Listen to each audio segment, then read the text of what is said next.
Hey guys, I'm back again with another tutorial on... Oh, come on. I'm not even trying this time.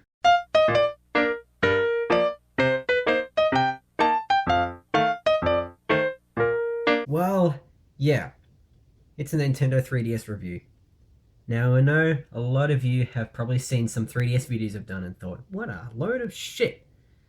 And today, I hope to change that.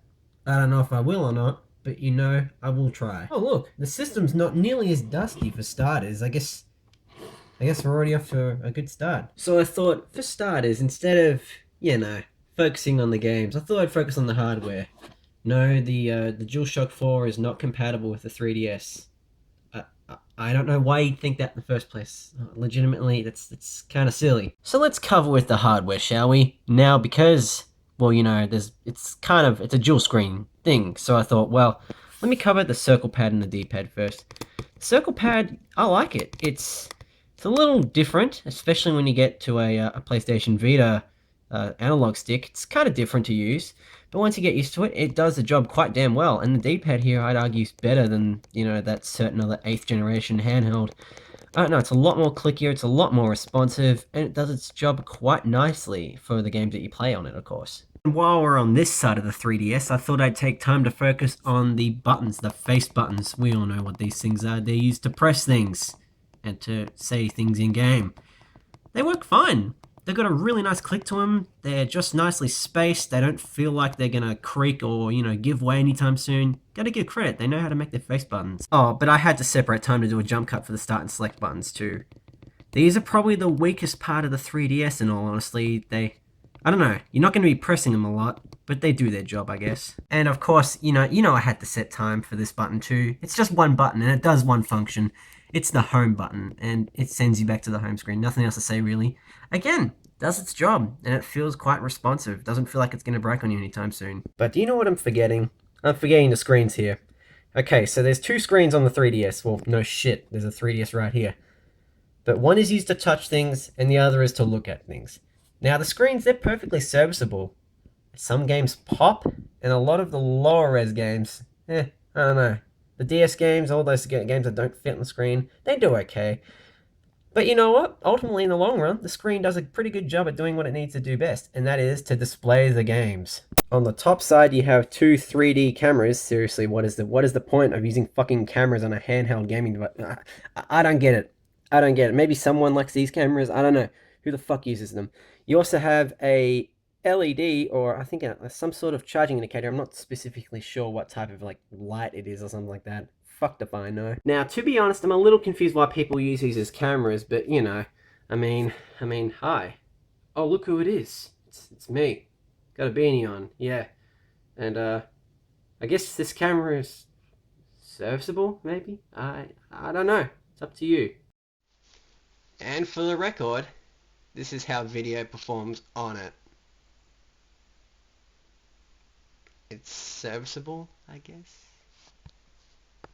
If I can find a way to stop it, And at the bottom here, you have a cartridge slot there, which is responsible for holding 3DS and DS games. You have a headphone jack in the center, which is kind of conveniently placed, actually. You have a stylus slot here, which holds the stylus. You kind of think it would, by bringing out the stylus without dropping my 3DS.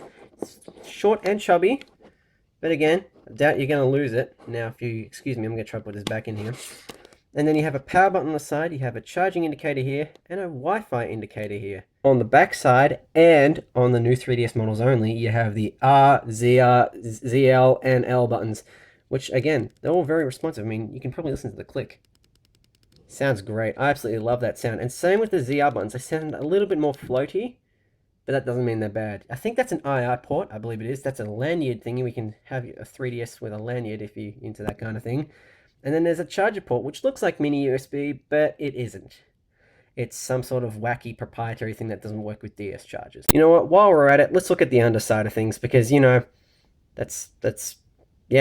because why not? Oh, did I forget to point this out? Well, yeah, there are two speakers. One here, oh, and one here too. And what's controlling those two speakers is a dandy little volume switch. And they're pretty good speakers, Oh, and here is the 3D slider, which I don't know the effects of the... Here we go. Kind of is noticeable. Oh, wait, hang on. I'm supposed to switch... Oh, there's a reason why that's off, yeah. Yeah, copyright infringements. Yeah, kind of forgot about those. Huh. Now, as you can see, the 3D on a camera doesn't really translate. Doesn't really work out that well.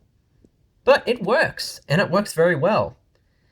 All things considered, and especially with the new 3DS model, which actually tracks your eyes instead of the normal apparently old 3DS, which doesn't, I consider 3D to be a pretty good upgrade for some games. Some games it does a really good job too. So with that in mind, you're probably wondering, what games do I personally recommend for this system? There is an excellent backlog of Pokemon DS games. I mean, there's a shit ton of really good ones. I mean, you can tell which one I'm a fan of judging by the fact that there's Heart Gold and Soul Silver here. They're actually just a few of my favorite. They're actually my favorite Pokemon games of all time. Heart Gold and Soul Silver. They're just bloody great. They hold up great on the 3DS too, which is just perfect. So without further ado, guys, let me show you some DS games. Huh? Doesn't work. Oh wait, hang on. That's not the 3DS. That's a DS. What am I doing looking at the DS? This is what we're supposed to be looking at. Jeez, what is wrong with me? Alrighty, well, let me show you what games are actually on the system. There is bloody brilliant N64 conversions here. Star Fox 64 3D is great. Now, I know a lot of people don't like this particular remake because it doesn't include the original voiceovers, which makes or breaks the game for a lot of fans of the original game. But I started off with this, and I thought this was amazing. It's just fun. I mean, really quite addictive. The levels are short. I don't know, something about it. I can just go back to it and just have a lot of fun. Oh, I wonder what this little known game is. Oh wait, hang on. I think. Oh, well, yeah, yeah. This is also on this list. Yeah. It's bloody hell. This is a good remake. Just fixes everything that the PAL version of Ocarina of Time had. I mean, we all know the nightmares that everybody went through with Ocarina of Time on the original Nintendo 64. I mean, PAL restrictions like 17 frames per second. Nah, it's 30 here. None of that problem here. And plus, the game looks bloody good on a 3DS system too, so honestly, you can't go wrong with the remake on here in my opinion. It's better than the 64 version. Super Smash Bros. For the 3DS. Wow, this is definitely something. 60 FPS on the go for a Smash Bros. Game. It's just amazing how they got it on here. Sure, the original 3DS needs you to reset into a special mode to get it to run, but the fact that they even got it running as smoothly as they did is just amazing. And it has the same DLC as the Wii U version too, which is just great. You have all the extra characters like Bayonetta, which is just, it's a very good port. If you're going to go for this one and you feel like you're missing out on anything on the Wii U, don't, because you're not, pretty much. Street Fighter 4 3D Edition is a very impressive conversion from console. Maintains a quite solid 60 FPS, except when you go in 3D. That tends to struggle a little bit. Still, nonetheless, it's still a very good conversion, plays perfectly, has a nice amount of content in the game, and the game looks really good. To think this was a launch title too. I'm pretty sure this was a launch title. You got to give credit. Capcom did a pretty damn good job with the 3DS early on. Don't want to fork out 200 Australian dollars for the Nintendo Wii version of Xenoblade Chronicles? You could get this version. It's like $30 on eBay, $40 on eBay. It's a very good port, very faithful to the original Wii game, which, by the way, you can buy on the Wii U eShop for 20, but we're not talking about that version. We're talking about the new 3DS version. There's a couple of extras on this, but there's nothing you're going to miss out on if you buy the Wii version. It's still the same game, still the same amazing game, and it is absolutely incredible that they got it running as well as they did on the new 3DS. And if there's one thing that this system is known for, it's for its incredible lineup of RPGs. Beginner friendly and for the hardcore too. I mean, we've got good old Fire Emblem here with Fire Emblem Fates that has just come out recently, which I still haven't picked up yet, and I probably should. And then there's Pokemon and Yokai Watch. And well, here's a closer look at Yokai Watch.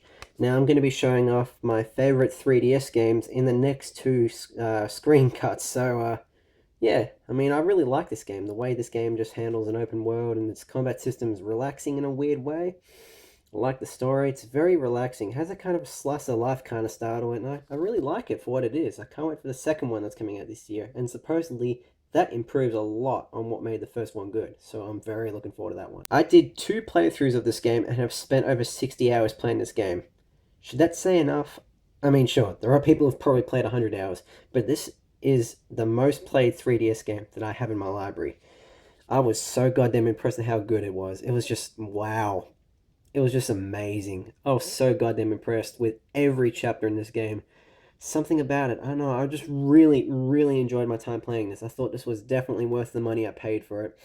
And the cover art looks cool, which is, it's just a minor thing. but what's in the game itself is just an amazing experience. It's absolutely amazing. I love it. I've said amazing so many goddamn times already, but you get the point already.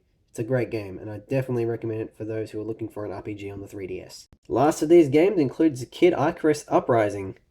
Now, this is kind of a hack and slash third person shooter, rail shooter hybrid kind of thing. It's a little weird. It's kind of hard to describe exactly what this is.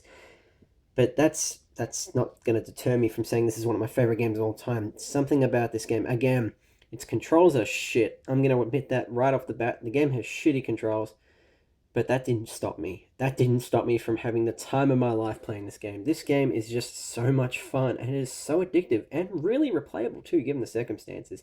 I mean, I picked this up for just $30, and best $30 ever spent. This is one of the first games to use the Nintendo Network outside of Japan, as far as I'm concerned.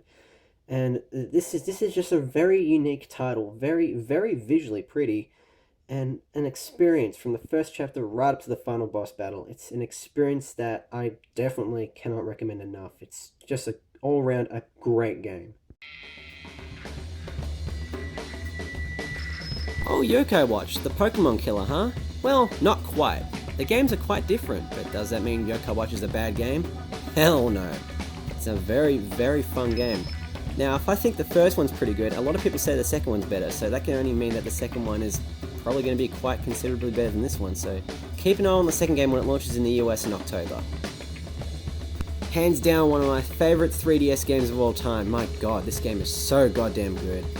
The controls, though, that's the only negative thing I can think about it, really. The controls are really hard to get used to and can cause hand cramps. Regardless, though, this is such a damn good third-person shooter. Now, like Kid Icarus, where it was one of my favourite 3DS games, it's an excellent hack and slash third-person shooter, this game, Fire Emblem Awakening, is an RPG. Well, no shit.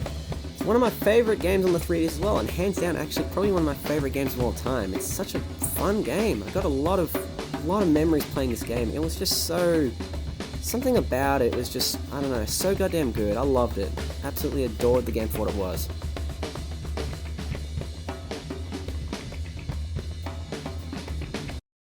That's a record.